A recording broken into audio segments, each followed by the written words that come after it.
Can you imagine being told to figure it out by your own parents when you're at your absolute lowest, only for them to come crawling back, demanding your help later? My family thought they could break me with their blatant favoritism, but what they got instead was a searing taste of their own bitter medicine. This all happened a few years back, and honestly, the sting of that betrayal still feels fresh. I'm not even sure if I was in the wrong, but something deep down tells me I finally got a little justice for what went down. So here's the scoop. My name's Jess. I come from what you might call a pretty average family. Mom, dad, and my younger brother, Alex. Like any family, we had our squabbles, but nothing ever felt truly serious, you know? Not until the whole messy business with our late grandfather's house came up. Grandpa passed away when I was in my early 20s, leaving behind this small but really charming house. It wasn't some grand mansion or anything, but it had this cozy vibe, a good amount of space, and it just felt like a home. The only problem was it was sitting empty. Grandpa had lived there alone for years, and now it was just waiting. At first, I didn't think much of it. It was just a house, right? But then, out of nowhere, my brother Alex announced he was moving in. I remember shrugging it off. No biggie, I thought. He could use the space, and at that point, I certainly wasn't in a position to need it. I was living with friends, just trying to piece my life back together after a pretty brutal breakup. But as time went on, things shifted. I started feeling the pinch of living with roommates, the constant noise, the lack of personal space. I realized I really needed a place of my own, somewhere quiet to regroup, to find a little peace and space to just breathe. So I did what anyone would do. I asked my parents if I could stay at Grandpa's house for a bit. I wasn't asking for a permanent spot, just a temporary haven while I got back on my feet. I already felt a little awkward about it because Alex had just moved in, but hey, it's not like I was asking for his room. I would have been fine with an extra room, even the guest bedroom. It couldn't hurt to ask, right? I'll never forget that Sunday afternoon. We were all in the living room, and I was pretty nervous. I knew Alex was settled, but I genuinely thought my parents would see it as a reasonable request. Hey, Mom, Dad. I started, my voice a little tentative. I've been thinking, do you think I could stay at Grandpa's house for a little while? I could really use a place to crash until I get back on my feet. I'd help out, take care of the place, do the lawn work, whatever. There was this heavy pause. My mom looked at me, but instead of her usual warmth, her expression was just flat. It was hard to describe, but something was definitely off. My dad was there too, half listening, eyes glued to his phone like always. He didn't even look up when I spoke. Mom sighed, then glanced at Dad, almost waiting for him to say something. Well, he didn't. She finally spoke. No, Jess, that's not going to work. I froze. What do you mean? I asked, trying to keep my voice steady. It's Alex's place now, she said, almost dismissively. He's the one who's staying there. You need to figure something else out.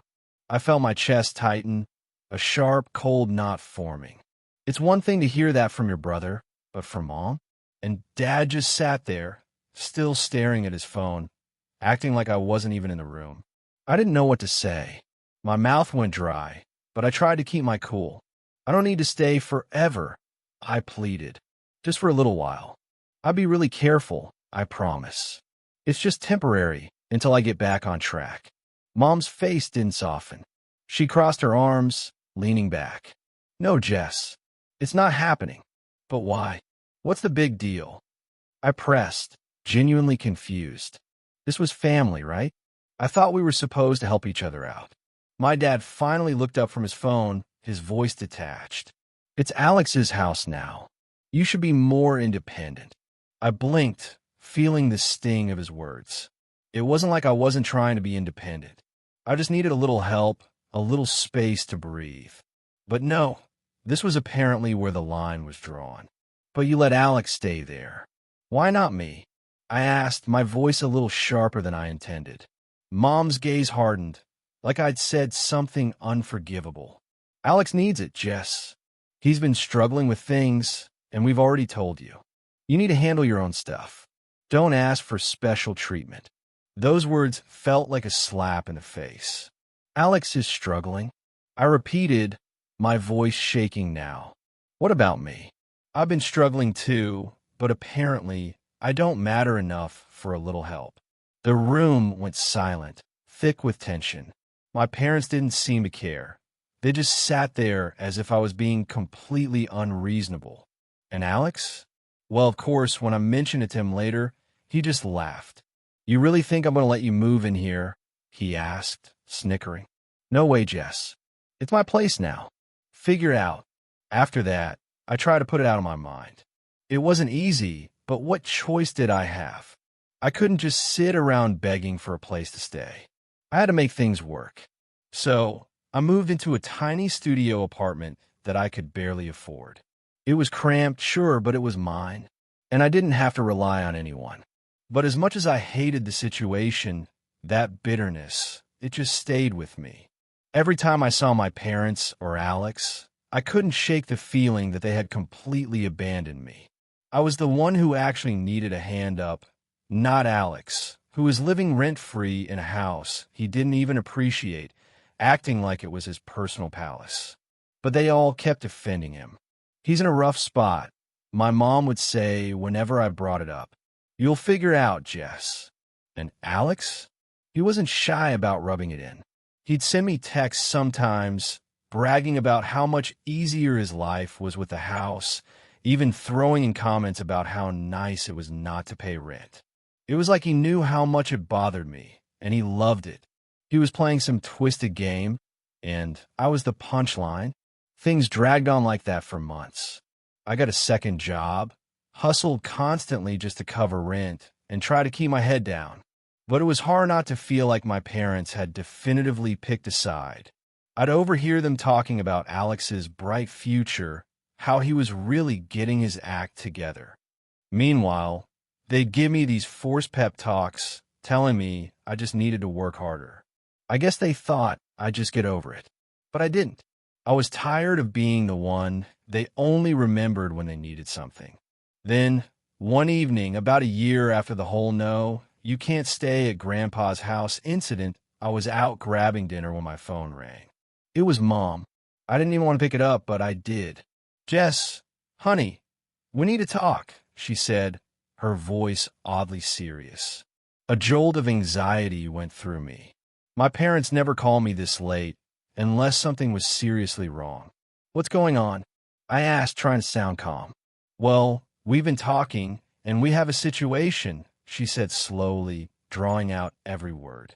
"We're in a bit of a financial bind, and we could really use your help. It's important." I sat up straighter. This sounded off. They'd never asked me for help before. Not like this. "Okay, what kind of help are we talking about?" I asked, already dreading the answer. "Your dad and I need to borrow some money," she said, not even bothering to sugarcoat it. "We've had some unexpected expenses come up, and we were hoping you could loan us a couple $1,000 just until we can get things sorted." I couldn't believe what I was hearing. My mouth went dry. Here I was, still struggling to make rent, still getting by on a shoestring budget, and they wanted me to give them money? The same people who had turned me away when I needed them most? I was quiet for a moment, not sure what to say. "You want me to give you money?" I repeated, feeling the heat rise in my chest. "After everything? After you told me to figure it out when I needed help? Now you want to borrow from me?" There was an awkward silence on the other end of the line before my mom spoke again. "Look, Jess, we're not asking for much. And we're family. We've helped you before, and now it's your turn to help us." The audacity.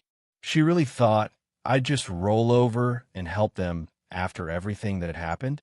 I could feel my heart pounding in my ears. I wanted to tell her no.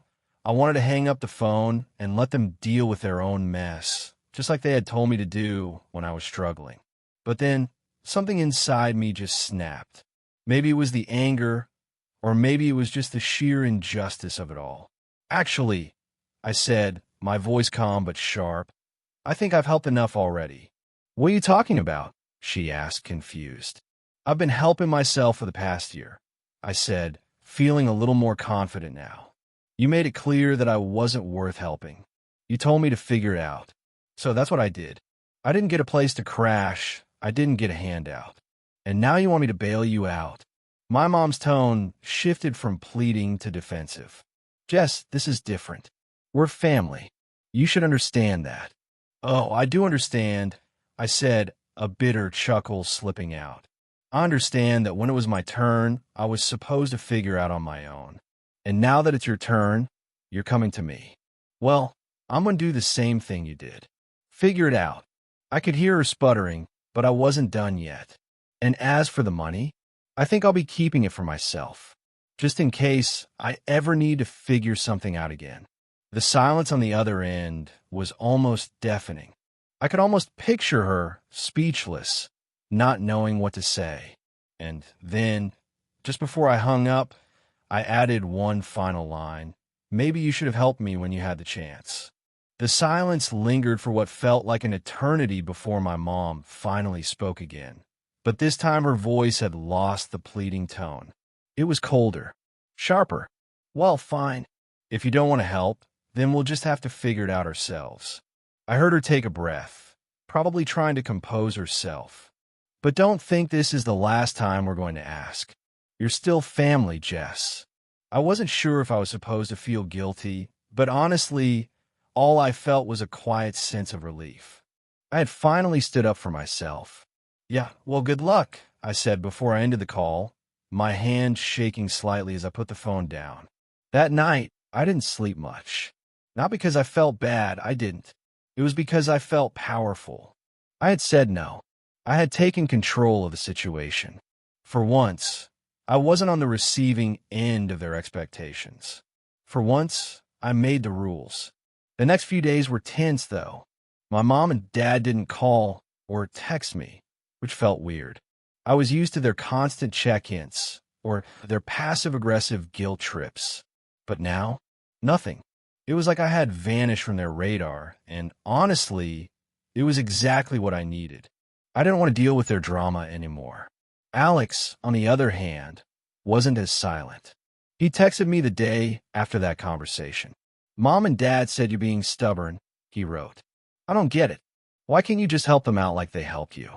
I stared at the text for a while before responding, my fingers hovering over the keyboard. Help them out like how? By letting them control me again? I don't think so. He replied almost immediately. Wow, Jess, I'm just saying they've been there for you. You should be there for them now. I wanted to scream, to tell him exactly what I thought of him and his precious little house. But I held back. Instead, I just typed out something simple. Maybe if they'd been there for me when I needed it, I'd be more inclined to help. There was a pause before he answered again. You're being childish. And that was it. It didn't matter what he said, because I knew one thing. I wasn't going to fall for their manipulation anymore. It had taken me a while to realize it, but I was done. Done being the one to bend over backward while they walked all over me. But here's the real twist. The real reason they were going to regret this. They weren't done with me yet. Oh no, they still needed something. Something big. And when they came crawling back, I would be ready. A couple of weeks went by, and I settled into my routine. Work, gym, Netflix, sleep. It wasn't glamorous, but I felt more at peace than I had in months. The guilt they tried to make me feel had slowly faded away, replaced with a quiet satisfaction. I had taken control. I had done what was right for me. But just when I thought I was safe from their drama, the storm hit. One afternoon, as I was finishing up a shift at the cafe, I saw a notification pop up on my phone. It was a message from my dad. I hadn't heard from him directly in ages. It read, "We need to talk. Urgently." A knot formed in my stomach, the familiar anxiety creeping back in. I stared at the message, trying to figure out what was going on. It had been so quiet for so long, I was starting to think they'd just given up on me. I was about to reply when another message came through, this one from Alex. "It's about Grandpa's house," he wrote. "Dad's asking for your help." I stared at that message for a long time. Help with Grandpa's house. What the hell did that even mean? I could already feel my blood pressure rising. They couldn't possibly be serious. I decided to call my dad. It rang a few times before he picked up. Jess, he said, his voice strained. We need to talk about something important. Dad, what's going on? I asked, keeping my voice steady, though I could feel my heart thudding in my chest. Look, it's a long story, but we need you to come by the house. There's something you need to know. Something urgent about the property. I felt a sudden chill. What do you mean, urgent? We can't explain it all over the phone. Why now? Why are you asking me for help again, after everything? I asked, my frustration creeping in. Please, Jess, he said, the desperation clear in his voice. Just come over. This is really important. I wanted to say no. I want to hang up the phone and tell them to figure it out themselves. But then I remembered the satisfaction of standing my ground before. Maybe, just maybe, this was the final test, and I was going to pass it with flying colors. I didn't reply right away. Instead, I just texted back, I'll be there in an hour. I pulled up to my parents' house, gripping the steering wheel tighter than I needed to. I just knew something was off. The whole urgent thing didn't sit right with me. If it were really that important, they would have told me over the phone. But I was curious to see just how far they would go to manipulate me this time. As I stepped out of my car, I took a deep breath, bracing myself for whatever nonsense they were about to throw at me. I rang the doorbell, and after a few moments, my mom opened the door with a wide, overly enthusiastic smile. Oh, Jess, you actually came, she said, as if we hadn't just spent the last few months at odds. I narrowed my eyes. Yeah, you said it was urgent. She waved her hand dismissively. Come in. We'll explain inside. I hesitated before stepping into the house. It smelled the same as always. Vanilla candles and my dad's old cologne lingering in the air. It should have felt comforting, but instead, it made me uneasy, like I was stepping into a trap. I followed my mom into the living room, where my dad and Alex were already waiting. My dad was seated in his old recliner, arms crossed, looking annoyed. Alex sat on the couch, scrolling through his phone, acting like he couldn't care less that I was there. I took a seat across from them. All right, I said, cutting straight to the point. What's so urgent? My dad cleared his throat. Well, first, we just wanted to see you, sweetheart. It's been too long. I let out a dry laugh. Right, because you were so desperate to see me that you couldn't just say that on the phone. My mom shot my dad a look, and he sighed. Fine. We wanted to talk to you about Grandpa's house. I leaned back in my chair, arms crossed. What about it? My mom gave me that saccharine smile she always used when she was about to ask for something unreasonable. Well, we've been talking, and we realized that maybe we were a little unfair to you before. I blinked. A little. She ignored my sarcasm and continued. The thing is, Alex has been having a tough time keeping up with things at the house. There are property taxes, maintenance, and well, he just got so much on his plate. We thought that maybe you could step in and help. I stared at her, waiting for the punchline. Help? Yes, my dad chimed in. We were thinking you could start pitching in financially, just to make sure everything is taken care of. I felt my jaw tighten. Let me get this straight. You told me I couldn't live there when I needed a place to stay, but now you want me to pay for it? For Alex's house. My brother finally looked up from his phone, rolling his eyes. It's not just for me, Jess. It's for the family. I let out a bitter laugh. Oh, now with the family thing? That's funny, because when I needed help, I was told to figure it out. My mom sighed dramatically, like I was being the unreasonable one. Jess, don't be like this. We made decisions that we thought were best at the time, but now we really do need your help. I shook my head, feeling my temper flare. No, you don't need my help. You need a scapegoat. You need someone to clean up the mess you made when you handed Grandpa's house to Alex without thinking it through. My dad leaned forward, his expression hardening. Don't talk like that.